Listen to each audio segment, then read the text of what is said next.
Coming up, you don't see them anymore, but one local and very talented writer has brought them back to life. And a big birthday celebration. This and more up next on Perspectives.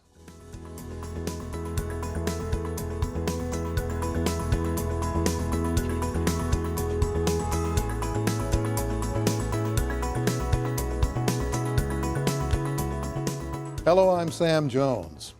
What's happened to intelligence in politics? You know, there was a time when most folks actually looked up to politicians. Oh, we laughed at them from time to time, but we all do and say silly things. In fact, while I'm not in politics, I manage to be a source of humor from time to time myself. No, I'm talking about the folks who run the country. Many of them are known for a great sense of humor, but as a general rule, those are people who, well, they're well educated. Bob Dole was one of those who could poke fun at himself and those around him, and everybody knew that in spite of what he said, he never resorted to meanness. We have a whole generation out there wallowing in the belief that gotcha politics is the norm in our republic.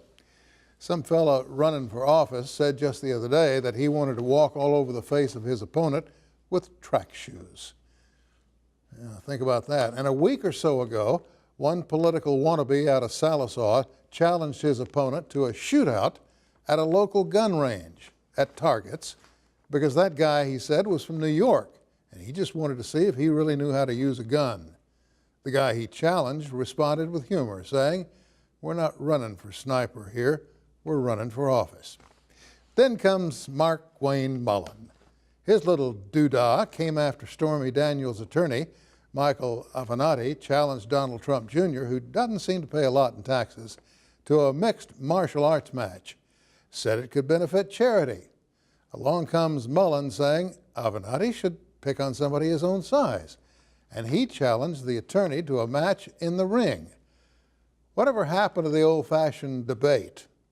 Granted, Avenatti is probably looking for publicity, but what about Mullen?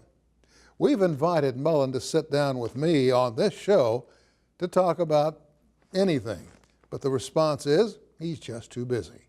And chances are he really is. Avenatti doesn't interest me all that much. He's a political wannabe, and he's not an office holder. The men and women in politics who interest me are the ones who are elected to do the job for us. And I don't care what party they come from.